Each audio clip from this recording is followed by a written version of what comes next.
गिबियावनो खुलुमनाय आरो सिबिनायखौ गुफुर बिआर चेनेलनिफ्राय बयनिसिमबो जासिहरनाय थाहरबाय। आं दिनै मोननैसो बाथ्रा लानानै फैदों। जोंनि एनडिएफबिनि जेल जानाय आरो जेल जानायनि माखासे भिखारिनिफ्राय डाबल भिखारिसिननि माखासे फोरमायहरनायनि सायाव बा जों लोगो हमनानै जोंनि सिगाङाव फोरमायहरनायनि सोमोन्दै आंनि चेनेलनिफ्राय आङो देरहासार इस्लारिखौ फंनैसो बुंथिनानै होगोन होननानै आङो गफुर बिआर चेनेल नायगिरि गासैनिसिमबो आंनि गोजोननायखौ जासिहरग्रोनाय जाबाय। आङो फंनैसो बाथ्रा बुंनो सानदों जे बिथांमोना जेलाव दङ आरो जेब्ला दाख्लै बिथांमोना कल खालामहरदों बिथांमोनानो आंनि नाम्बाराव, ओमफ्राय कल खालामहरनाय लगे लगे माखासे खामानिफोरखौ गारनानैब्लाबो आङो बिथांमोनखौ लोगो लानो जों सानैजों सारजों आंजों जोङो थांनाय जादों। थांनानै बिथांमोना गोबां गावसिनि गोसोआ बेसेबां गावनानै दं बिनि बागै फोरमायथिबाय आरो खोनासंनानै जोंबो जेबो मावनो हायैफोरबायदि जाबाय आरो बिथांमोननि थाखाय जों मा सहाय खालामनो हागौ बेबायदि मोनसे जोंनि गोसोआवल' कुइसन मार्क जानानै फैबाय आरो दा बिथांमोना बुंबाय जोङो नोरोगाव दंबायदियानो, माने जोङो भिखारिनिबो डाबल भिखारि, लामा सामायाव जेरैबायदि थाखा फैसा बिबाय बायो बिनिफ्रायबो जोङो डाबल भिखारि जोङो जानानै दं। बे अबस्थायाव बिथांमोना जोंजों रायलायबाय। दा बुंनांगौ बाथ्राया बिसो गारबोनाय समफोरावहाय माखासे मास मोननै मोनथाम बा बेसिबां समाव होफैखो बेखौ आङो बुंनो थांलिया। बिआर फेरेंगा बिथाङा खनसे बिथांमोननो रां होफैदों अनसुंथाइ, ओमफ्राय मानसि गोबांनि थाखाय बिथांनि रां होफैनायाबो थोजासे नङा, अब्लाबो बिथांखौ जोङो बाख्नायनांगोन, धन्यबाद होनांगोन। दा बेबायदिनो नोंथाङाबो सोरबा सासेयाबो सोरबा सरकार रलिं गभर्नमेन्ट सोरबा रलिं गभर्नमेन्ट नङि बिपिएफ इउपिपिएल जोंनियाव पलिटिकेल पार्टि दङ, जुदि गावनि हारिखौ मोजां मोनोब्ला हारिनिथ' गोबां गिदिर गिदिर खोथा बाथ्राफोर बुंनाय जायो, नाथाय हारिखौ अनथारोब्ला बे जेलाव थानायफोरनो अनसुंथाइफोरखौ एसे एनै होफैयोब्लानो जाबाय। आरो जुदि खुद गावनो होफैनो गोसो गैयाब्लाबो गावनि मावग्राफोरनो हरफायोब्लानो बिथांमोना गोबां सान्थि मोनगौ आरो दा बेखौनो आङो खावलायहरनो सानो जेसेबांनाखि रायजो राजाफोर दङ, लोगोसे बिभिन्न रोखोम बिजनेसफोर मावग्राफोर दङ, नोंथांमोना जुदि बिथांमोननो आंबो एसेसो हैनोसै, जोंनि हारिनि थाखायनो बिथांमोना नांनानै खस्थ' सैनांदोंब्ला जोंबो एसे हैनोसै, बेबायदि गोसोआव साननाय दङब्ला नोंथांमोना लख्रा सेन्ट्रेल जेलावहाय फैनानै होफैनो हागोन। बेवहाय गोबाङानो डाउट थानोबो हागौ जेलाव माब्रै हाबो होननानै, बेवहाय एन्ट्रि खालामनानै सोरखौ नांगौ बेखौल' नोंथांमोना लिंहरनांगौ आरो अब्लानो नोङो बिथांमोनजों लोगो हमनो हागोन। दा लोगोफोर, फैबाय थानाय समाव जोङो बिथांमोनखौ बख'नायाव जोङो मदद होलायनांगोन आरो मदद होनो जोङो नाजालायबाय थानांगोन आरो सरकारखौ नारसिननायावहाय जों बयबो हेफाजाब होनांगोन, खारन सरकारनि सायावनो दिनै गाबोन बेफोरबायदि दाङाबाजिया सोलिगासिनो दङ। माब्लाबानि समाव बिथांमोनखौनो लानानै पलिटिकेल खालामो। दा बेफोरनिफ्राय जोङो जुदि पाब्लिकआ नारसिनोब्ला बिनिफ्राय बिथांमोनाबो उदां जानो हागोन, आङो बेखौ सानो। एसेनोसै। दा आं फंनैसो बुंनो सानबावदों आंनि चेनेलावनो, जाय एनडिएफबि सोद्रोमाफोरखौ जोङो बा सारमोनखौ जों लोगो हमनो थांदोंमोन, आङो बेजोंनो लोगोसे एनडिएफबिनि जेसेबां दं आरो सनितपुरनि बेसेबां दं बेखौ आं माने दंना गैमारा होननानै आङो लोगो हमनो थांदोंमोन।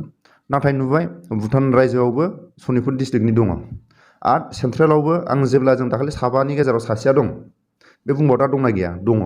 बिसनाथ, राङापारा, दिखियाजुलि बे दिजाबानि एलेकानि मानसिया दासिमबो जेलाव दं। दा बै फंबाया बैसोआ आंनि फंबाय जागोन, नाथाय बिसोरो आफादनि रुल बायदियै बिसोर जोंनि सार।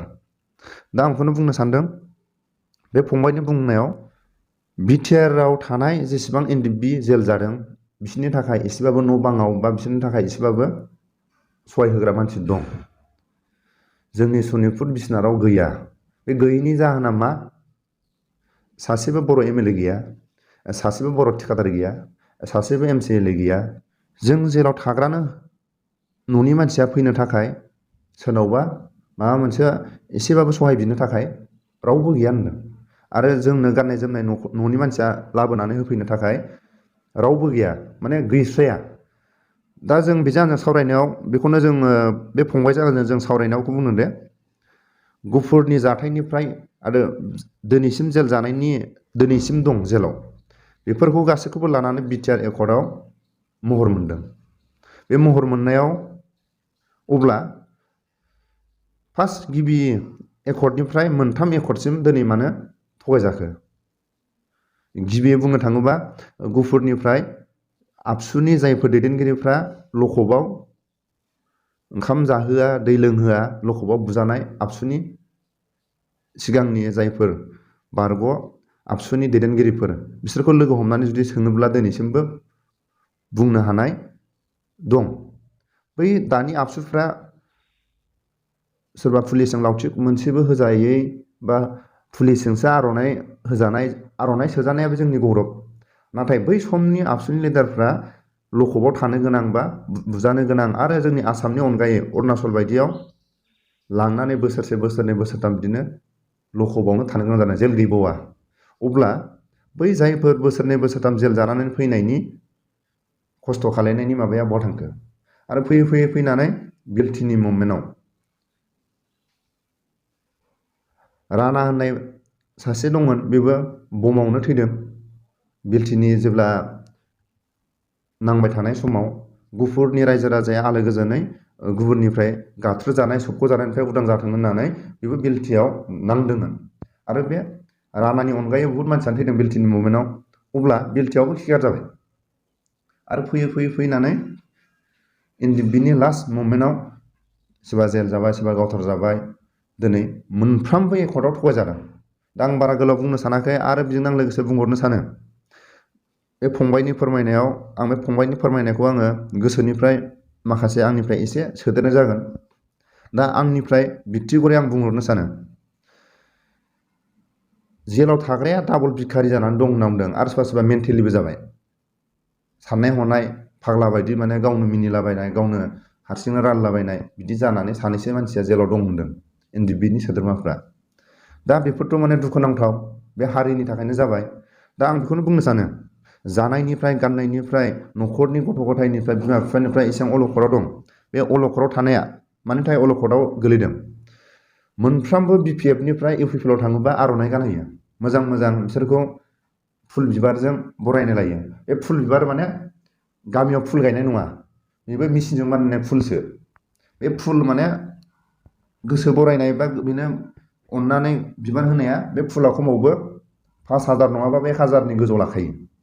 अब्ला नोङो जाय मानसिफ्रा इउपिपिएलनिफ्राय इउपिपिएलनि मानसिया गुबुन दलंग दलनिखौ बरायदों आर'नाइ होनानै, फुल होनानै, आरो माखासे गोसोनि हारिखौ मोजां मोननायनि थाखाय, जेनेबा बिपिएफनिफ्राय इउपिपिएलआव आं हारिखौ जौगाहोबावगोन होननानै हाबफैबाय। अब्ला बै जाय मानसिया बिपिएफ बा गुबुन दलनिफ्राय इउपिपिएलआव हाबबाय, बेथ' मोजां मावनो होननासो फैदों। बे आर'नाइ गाननानै आं मोजां, आर'नाइ सोबाला आं मोजां मावगोन, बिबार होबाला आं मोजां मावगोन, बेथ' नङा। जाय मानसिया गुबुन दलनिफ्राय हाबखाबाय मोजां खामानि मावनाय, बेनोथ' बिबार गानहोआबाबो जायो, आर'नाइ होआबाबो जायो। दा बे आर'नाइया बेसेबां थांखो? बे आर'नाइनि फैसाखौनो जायफोर जेल जाग्रा, जायफोर आबसु मुभमेन्टनिफ्राय दिनै माने एकर्डसिम, मोनथाम एकर्डसिम जायफोर जेल जानानै दं, बिसोरखौथ' जेलनि थाखाय माबा मोनसे बे आर'नाइनि फैसाजोंनो माखासे बै स्टेज बानायनायनि जोंथ' खोनानो मोन्दों। जेब्ला उपेन्द्र ब्रह्मआ मोजां मोजां स्टेज बानायोब्ला स्टेजनि गुबुनावसो बियो जिरायोमोन। 1 घन्टानि थाखाय फांखा होलायनानै बिबार माला एकदम मोजां मोजां रिगि रिगां होलायनानै साजायनानै सावरायबाल'सो गोसोआव हाबा। गाहायाव बस्था बनानै बा माखासे माबायावनो फिल्डआवनो जिरायनानै सावरायबाबोथ' लागोन गियानखौ। मोजां मोजां फांखा होलायनानै मोजां मोजां माने स्पिकार लालायनानै, दामि दामि स्पिकार लालायनानै, स्पिकारनि दामफ्रानो बा माबाफ्रानो, बे साउन्ड बक्सफ्रानो बेसेबां दामनि बारा लाबोयो। दा बेफोरखौ लायालासेनो गामियारिनि बे माइकफोरजोंनो, हाबाफ्राव दामग्रा माइकआ गोदोनि माइकफोरजोंनो 1,000सो लागोन बारा, बेफोरजोंनोथ' बुंनानै खोनालायो बयबो। दा बेफोरखौ जों नायोबा बर' हारिनि सम्पतिखौ माने ओरैनो गारलागासिनो दं। जायफोर जेल जाग्रा बिसोरसो माने खस्थ' जागासिनो दं। दा आं बेखौनो बुंनो सानो, बे फंबाया बुंहरदों जायफोर बिटिआरनि एनडिएफबिफोर दङ, बिसोरनि थाखाय एसेबाबो सहाय होग्रा दं। माने बिसोरो थाबायनानैबाबो सोरबा एमसि एलएनआव बिसोरो पार्सनेलि माने सहाय बिनो थाखाय थांनो हायो। आरो फारसेनिफ्राय दं होनना बुंदों MCLA MLA MP मिनिस्टार बिटिआरआव गासैबो दंजोबो बर'फोरनि थाखाय जायफोर बिटिआरआव एनडिएफबिफोर दङ बिटिआरनि आन्डाराव जायफोर माने एनडिएफबि सोद्रोमाफोर दं दा सनितपुर डिस्ट्रिक्टनि बिश्वनाथ डिस्ट्रिक्टनिया सोर दं रावबो गैया आं दा बेखौनो गले गले बुंहरो फेरेंगाया जेरैबायदि बिसोरनि थाखाय सहाय होफैदोंमोन आरो फेरेंगा बायदि आरो फेरेंगाया जि बिसोरनो सहाय होफैदों बिनिफ्राय आरो साबसिन मा दं आरो फेरेंगा बायदि आरो गुबुनफोरथ' लाम दंना सोरबा मिनिस्टार दं सोरबा MLA दं दा फेरेंगा बायदि होफैनो हाग्रा मानसि दं गोसोआव अननाय दंब्ला गावनि बर' जोहोलाव सानोब्ला बिसोरनि थाखाय होग्रा मानसि देहेर दं दा आं बुंनो सानो सनितपुर आरो बिश्वनाथनिफ्राय जेल जाग्राफोरानो जा सोरबा जेलनि बाहेरायाव थानायानो जा सनितपुर बिश्वनाथनिफ्राय थांनानै क'क्राझाराव बा उदालगुरियाव बा बरपेटायाव बा प्रमदनि खाथियाव थांनानै ओइदिनखालि गारि भारा लाबोनानै लोगो मोनगोन ना मोना मोनफ्रोमबो माबायावनो बिश्वनाथ डिस्ट्रिक्ट बा सनितपुर डिस्ट्रिक्टनिया जेरैबो लामा गोथेनानै दं बिनि थाखायनो बेखौ आबसुआ सनितपुर आरो बिश्वनाथ डिस्ट्रिक्टनि आबसुआ बेखौ लिड लानांगौ दा आबसुनि अनगायै सोर दं बे मोननै डिस्ट्रिक्टआव दा बेखौनो आं खावलायो आबसुआ मोननै डिस्ट्रिक्टनि गथ'फोरखौ मोजाङै सहाय होनांगौ आरो आबसुआ बेखौ गोख्रों माने लामायाव लानांगौ भुटानाव थानाय जिखुनु जाया जेलाव थानाय आसामाव जिखुनु जाया जोंनि इन्डियाआव एनडिएफबिआ हारिनि नामाव जेल जानायफोरखौ मोननै डिस्ट्रिक्टनि गथ'फोरखौ आबसुआ लिड लानांगौ बैसागुनि सिगां सिगां जेलाव थाग्राफोरनि थाखाय माबा मोनसे जिखुनु जाया सरकाराव थाया मानो बिटिआरआव थानाय सरकारा बिनिफ्राय मोननै डिस्ट्रिक्टनि आबसुआ माखासे बिसोरनो बैसागुनि जानाय लोंनाय गाननाय जोमनाय जेलाव होफैनांगौ आरो जायफोर न'खरनि मानसिफोरा न'आव दं बिसोरनो एडमिसननि थाखाय आरो गथ'फोरनि गाननाय जोमनायनि थाखाय बिमा बिफा माखासे दा बे गथ'आ बुंदों जोंनि बिमा बिफाया जेलाव थानायावनो गोमाबाय सोरबाया हिनजाव खारबाय सोरबाया गथ' गथायानो थैनानै थांबाय माब्रै जादों होनना बुङोब्ला न'आव हा फानबाय मोसौ मोसा फानबाय गावसोरनि बेमार नायनांगौखौ नायालासेनो जेलाव गाननाय जोमनाय जानाय लोंनायनि थाखाय बिसोरो होफैयो गावनि बेमार नायनांगौखौनो नायालासेनो दा आंनो जुदि बेहाय होफैयामोनब्ला बे थाखाखौनो गथ'नि एडमिसन लानो हागौमोन गथ'नि गाननाय जोमनाय लानो हागौमोन आरो न'खरनि बेमार सेमार नायनो हागौमोन दा बेफोरखौ लानानैनो न'खरनि मानसिया बेमार आजाराव जेलाव थानानैनो बिमा बिफा एबा गथ' गथाय थैजादों होननानै फोरमायहरदों दा दुखुनांथावा माब्रै जेलाव थानानैनो गावनि हिनजाव खारजानाय जेलाव थानानैनो गावनि गथ' थैजानाय सोरबाया माने बिमा बिफा थैजानाय ओमफ्राय देरसिन मा दं दा आं बेखौनो बुंनो सानो मोननै डिस्ट्रिक्टनि आबसुआ बेफोरखौ बैसागुनि सिगां सिगां बिटिआर सरकारनिफ्राय 17 बोसोर सालायनानै थांनाय बिपिएफआबो बेखौ सहाय होनांगौ आरो जाय दा इउपिपिएलआव फैनानै दङ बिसोरबो सहाय होनांगौ आरो जायफोर बिजेपिआव दं बिसोरबो सहाय होनांगौ आरो मोनफ्रोमबो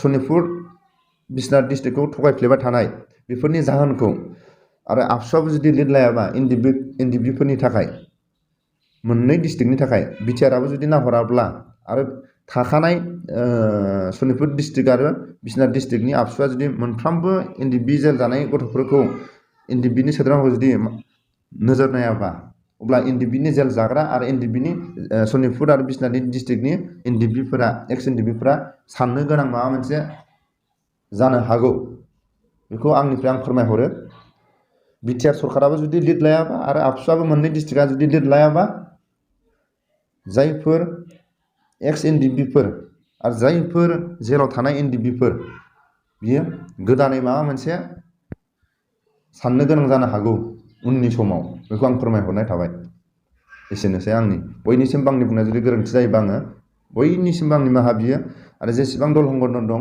आं हाजासे आंनिफ्राय गोरोन्थिनि थाखाय आङो निमाहा बियो।